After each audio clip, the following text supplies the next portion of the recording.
Minute MBA, how to tell if you're an entrepreneur. 1. You started young. As a child, you didn't just have a lemonade stand, you had a lemonade franchise and a toll-free number. 42% of all entrepreneurs launch their first business in childhood. And studies show that the earlier an entrepreneur starts their first business, the more likely they'll find success. Today, kids are born entrepreneurs, having traded in their newspaper routes and baseball cards for developing mobile apps. Like 14-year-old Robert Nay's Bubble Ball, which has over 9.1 million downloads. That's a lot of milk money. 2. You're a gambler. Ray Bradbury might have had the entrepreneur in mind when he said that living at risk is jumping off a cliff and building your wings on the way down. 7 in 10 entrepreneurs feel that taking risks is more important to success than avoiding mistakes. And 77% of people use their own money or family assets for starting up their business. Of course, the only guarantee you have when jumping off a cliff is that the ground is eager to meet you, which means 3. You're probably a failure. First-time entrepreneurs can expect to fail 82% of the time, which is probably why nearly 2 out of 10 say that they have at least one maxed-out credit card. But though the virtual promise of crushing debt may seem like a big deal, the fact is, 4. You're not in it for the money. Even though entrepreneurs on average make at least 25% more than the general population, 2/3 claim innate drive as the #1 motivator in starting their business. To learn more about entrepreneurship programs, check out onlinemba.com. We have here, this is just a kind of a basic dental light that basically kind of hovers over every chair, and very important again to creating more high visibility. And the light is very, very bright, so when shined on the patient's mouth, it can illuminate it to a very great factor that we can see things that we wouldn't normally be able to see without. When I graduated dental school, I actually didn't really know where my career path led. I didn't know if I wanted to specialize. I didn't know if I wanted to work in a hospital. I didn't know if I wanted to be in private practice. So my first job was actually joining the military. One thing nice about the military was you didn't really have to make any sort of commitments to what you wanted to do in dentistry, and I knew that I did not know where I wanted to be. I didn't know where I wanted to live, and I certainly didn't know if I wanted to just practice general dentistry or specialize. So my career path basically took me in the military, where I could become a general dentist, do a little bit of traveling, and then certainly get a little bit of exposure to all the different facets of dentistry. Once I left the military, I decided that I wanted to go into private practice. I wanted to basically have my own business. I wanted to be able to get in a situation where I could set my own hours. I would determine my earning potential. I certainly wanted to be the one that dictates my vacations.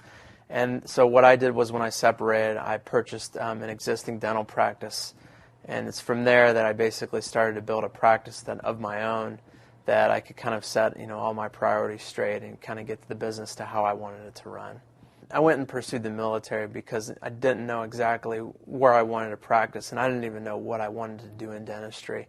My opportunity to practice in the military gave me exposure to a lot of different disciplines of dentistry, and also put me in scenarios that were much different than you'd see in a private practice outcome. So for me, it was just an issue of getting some more experience and exposure to kind of guide me into what kind of dentist that I wanted to be.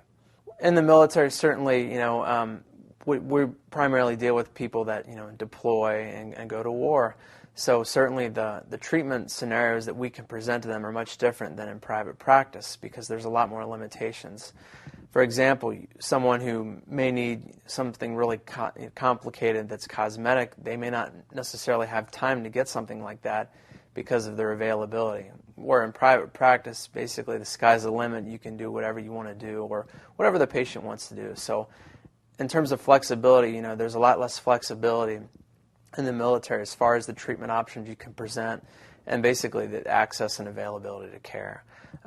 Certainly, where you practice is going to dictate, what kind of dentistry you can provide. So practicing in Nashville, Tennessee versus maybe doing dentistry in Iraq is going to be a lot different as far as the dentistry that you can do on a patient.